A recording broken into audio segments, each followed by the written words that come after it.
प्यारे परमेश्वर सच्चे से समय के लिए आपको धन्यवाद देते हैं। आज के इस बाइबल वचन समय को भी आप आशीषदायक बना के दीजिए। इस वचनों के द्वारा हम जीवन पाने के लिए हम प्रार्थना करते हैं, यीशु मसीह के नाम से मांगते पिता, आमीन। लेवी व्यवस्था अध्याय 20। फिर यहोवा ने मूसा से कहा, इज़राइलियों से कह कि इज़राइलियों में से या इज़राइलियों के बीच रहने वाले परदेशियों में से कोई क्यों न हो जो अपनी कोई संतान मोलेक को बलिदान करे, वह निश्चय मार डाला जाए और जनता उस पर पथराव करे। मैं भी उस मनुष्य के विरुद्ध होकर उसको उसके लोगों में से इस कारण नष्ट करूँगा कि उसने अपनी संतान मोलेक को देखकर मेरे पवित्र स्थान को अशुद्ध किया और मेरे पवित्र नाम को अपवित्र ठहराया। और यदि कोई अपनी संतान मोलेक को बलिदान करे और जनता उसके विषय में आनाकानी करे और उसको मार न डाले, तब तो मैं स्वयं उस मनुष्य और उसके घराने के विरुद्ध होकर उसको और जितने उसके पीछे होकर मोलेक के साथ व्यभिचार करें, उन सबों को भी उनके लोगों के बीच में से नष्ट करूँगा। फिर जो प्राणी ओजाओं या बुत साधने वालों की ओर फिरके और उनके पीछे होकर व्यभिचारी बने, तो मैं उस प्राणी के विरुद्ध होकर उसको उसके लोगों के बीच में से नष्ट कर दूंगा। इसलिए तुम अपने आप को पवित्र करो और पवित्र बने रहो, क्योंकि मैं तुम्हारा परमेश्वर यहोवा हूँ। और तुम मेरी विधियों को मानना और उनका पालन भी करना, क्योंकि मैं तुम्हारा पवित्र करने वाला यहोवा हूँ।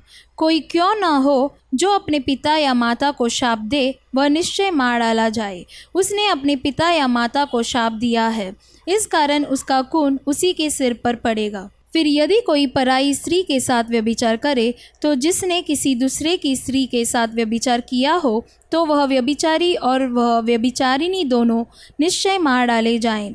यदि कोई अपनी सौतेली माता के साथ सोए, वह अपने पिता ही का तन उगाड़ने वाला ठहरेगा।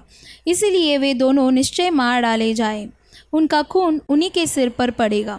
यदि कोई अपनी पतोहू के साथ सोए, तो वे दोनों निश्चय मार डाले जाएं, क्योंकि वे उल्टा काम करने वाले ठहरेंगे और उनका खून उन्हीं के सिर पर पड़ेगा। यदि कोई जिस रीति स्त्री से उसी रीति पुरुष से प्रसंग करे, तो वे दोनों घिनौना काम करने वाले ठहरेंगे, इस कारण वे निश्चय मार डाले जाएं, उनका खून उन्हीं के सिर पर पड़ेगा। यदि कोई अपनी पत्नी और अपनी सास दोनों को रखे, तो यह महापाप है। इसलिए वह पुरुष और वे स्त्रियां तीनों के तीनों आग में जलाए जाएं, जिससे तुम्हारे बीच महापाप न हो।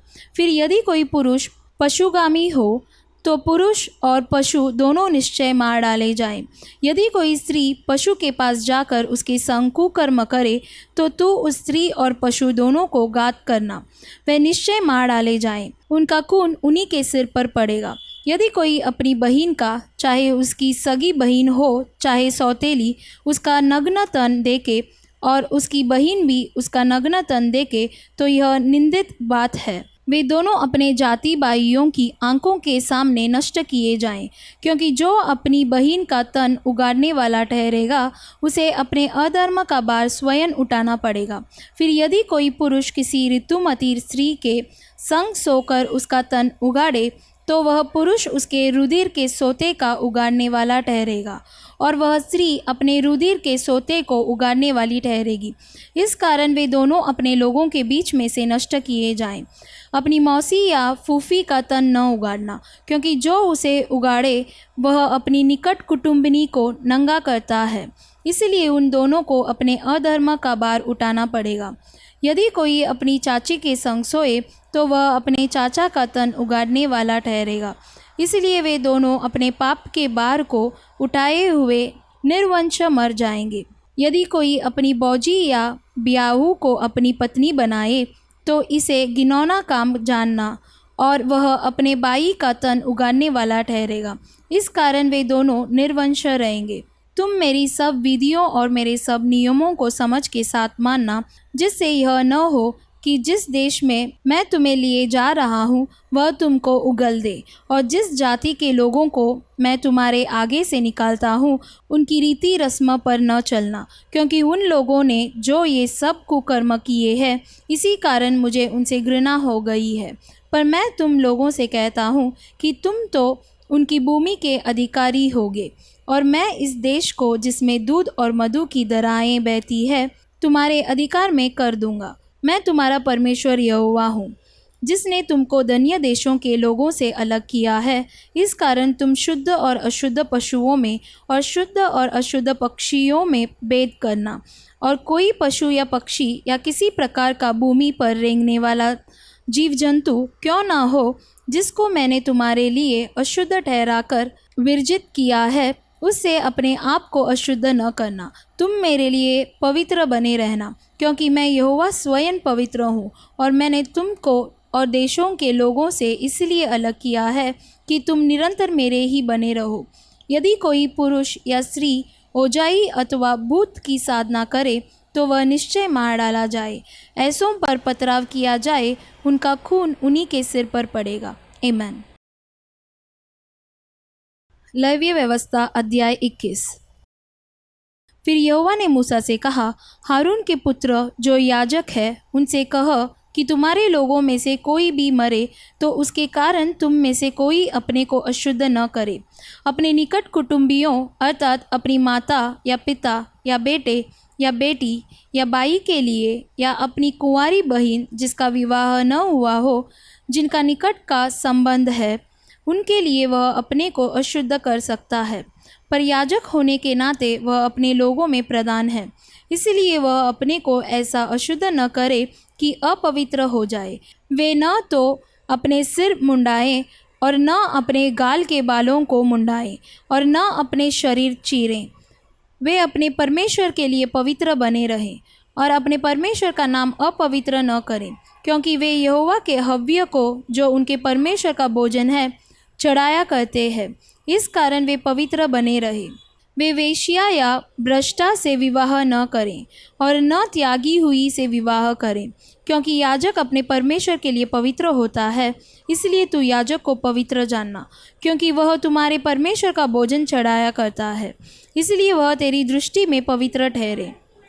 क्योंकि मैं यहोवा जो तुमको पवित्र करता हूँ पवित्र हूँ। जो अपने भाइयों में महायाजक हो, जिसके सिर पर अभिषेक का तेल डाला गया हो और जिसका पवित्र वस्त्रों को पहनने के लिए संस्कार हुआ हो, वह अपने सिर के बाल बिखरने न दे और न अपने वस्त्र फाड़े, और न वह किसी लोथ के पास जाए, और न अपने पिता या माता के कारण अपने को अशुद्ध करे, और वह पवित्र स्थान से बाहर भी न निकले, और न अपने परमेश्वर के पवित्र स्थान को अपवित्र ठहराए, क्योंकि वह अपने परमेश्वर के अभिषेक का तेल रूपी मुकुट धारण किए हुए है। मैं यहोवा हूँ। और वह कुंवारी स्त्री से ही विवाह करे, जो विधवा या त्यागी हुई या भ्रष्ट या वेश्या हो, ऐसी किसी से वह विवाह न करे। वह अपने ही लोगों के बीच में की किसी कुंवारी कन्या से विवाह करे, और वह अपनी संतान को अपने लोगों में अपवित्र न करे, क्योंकि मैं उसका पवित्र करने वाला यहोवा हूँ। फिर यहोवा ने मूसा से कहा, हारून से कह कि तेरे वंश की पीढ़ी पीढ़ी में जिस किसी के कोई भी दोष हो, वह अपने परमेश्वर का भोजन चढ़ाने के लिए समीप न आए। कोई क्यों न हो जिसमें दोष हो, वह समीप न आए, चाहे वह अंधा हो, चाहे लंगड़ा, चाहे नक चपटा हो, चाहे उसके कुछ अधिक अंग हो, या उसका पाँव या हाथ टूटा हो, या वह कुबड़ा या बौना हो, या उसकी आँख में दोष हो, या उस मनुष्य की छाई या खुजली हो, या उसके अंड पिचके हो। हारून याजक के वंश में से जिस किसी में कोई भी दोष हो, वह यहोवा के हव्य चढ़ाने के लिए समीप न आए। वह जो दोष युक्त है, कभी भी अपने परमेश्वर का भोजन चढ़ाने के लिए समीप न आए।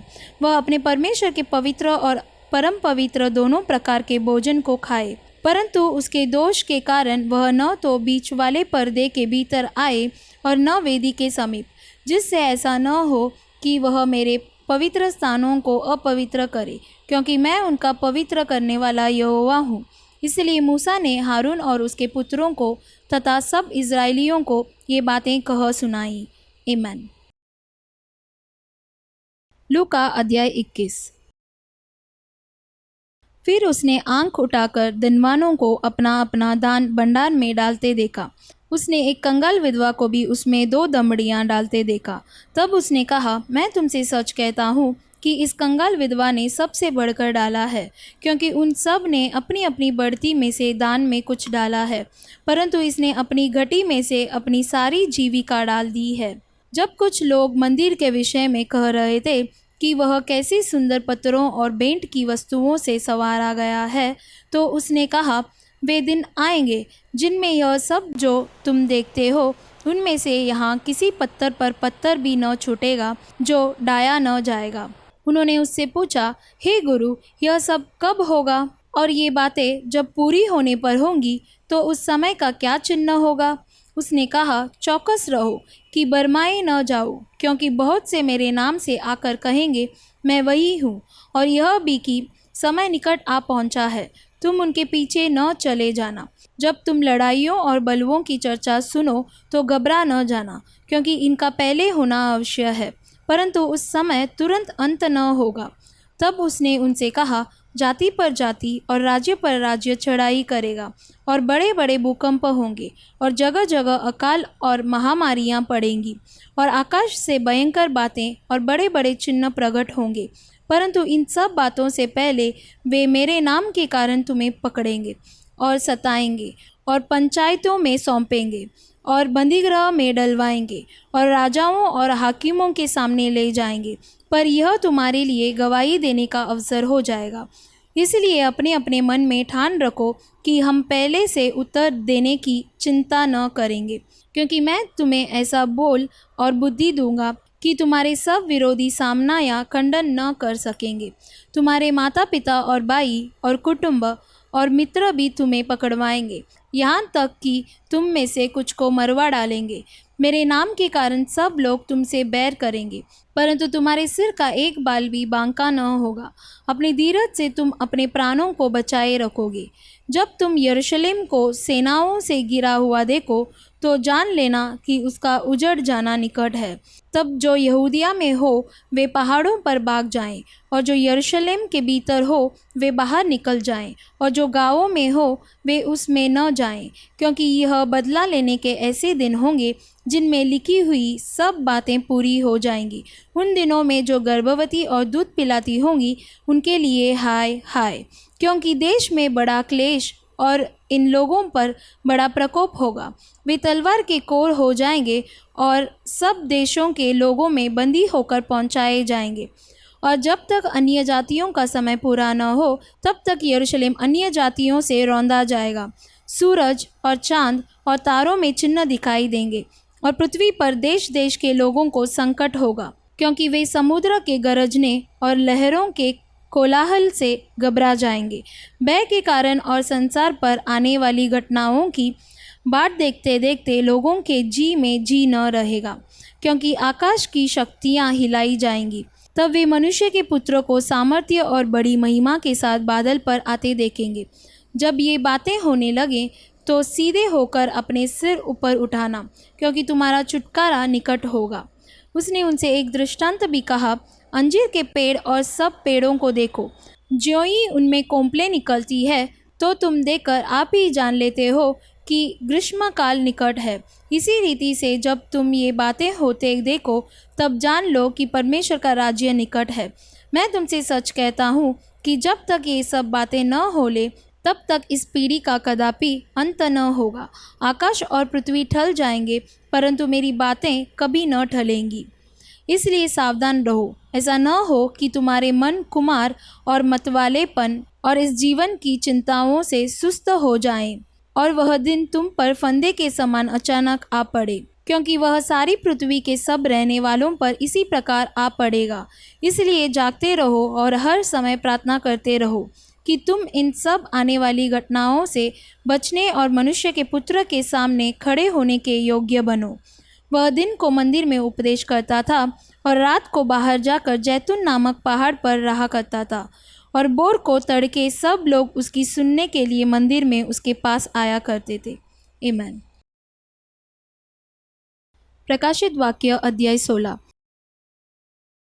फिर मैंने मंदिर में किसी को ऊंचे शब्द से उन 7 स्वर्गदूतों से यह कहते सुना, जाओ, परमेश्वर के प्रकोप के 7 कटोरों को पृथ्वी पर उंडेल दो। अतः पहले स्वर्गदूत ने जाकर अपना कटोरा पृथ्वी पर उंडेल दिया।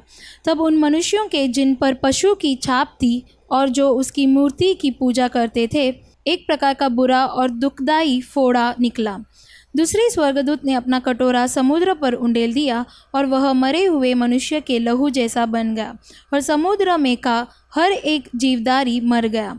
तीसरे स्वर्गदूत ने अपना कटोरा नदियों और पानी के सोतों पर उंडेल दिया और वे लहू बन गए। तब मैंने पानी के स्वर्गदूत को यह कहते सुना, हे पवित्र जो है और जो था, तू न्यायी है और तूने यह न्याय किया, क्योंकि उन्होंने पवित्र लोगों और भविष्यद्वक्ताओं का लहू बहाया था और तूने उन्हें लहू पिलाया, क्योंकि वे इसी योग्य है।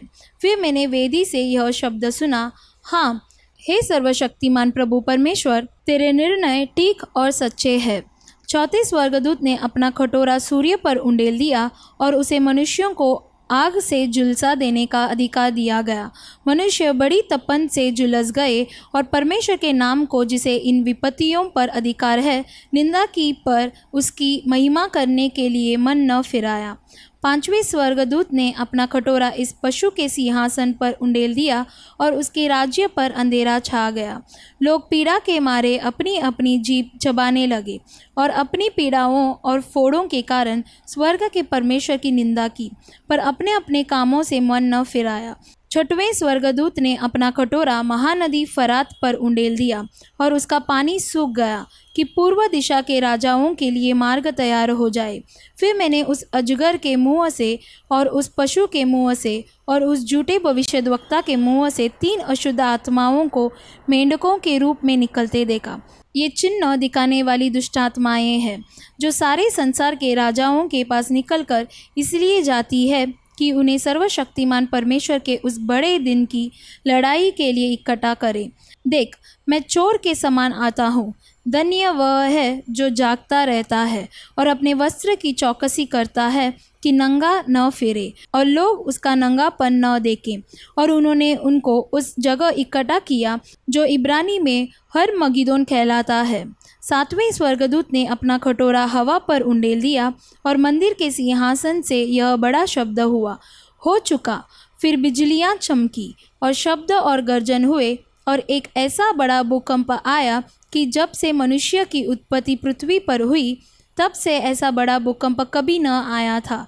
इससे उस बड़े नगर के 3 टुकड़े हो गए और जाति जाति के नगर गिर पड़े। और बड़े बेबीलोन का स्मरण परमेश्वर के यहाँ हुआ कि वह अपने क्रोध की जलजलाहट की मदिरा उसे पिलाए।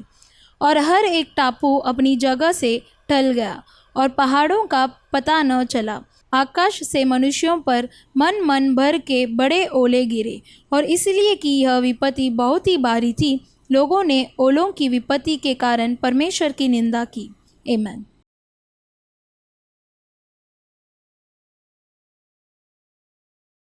प्यारे परमेश्वर, जैसे समय के लिए आपको धन्यवाद देते हैं। आज जैसे हम पढ़े थे परमेश्वर, आप जैसे पवित्र हो उसी प्रकार हम भी पवित्र जीवन जीने के लिए मदद कीजिए, और हर समय हम जाग कर आपके आगमन के लिए राह देखने के लिए मदद कीजिए। यीशु मसीह के नाम से मांगते पिता, आमीन। God bless you.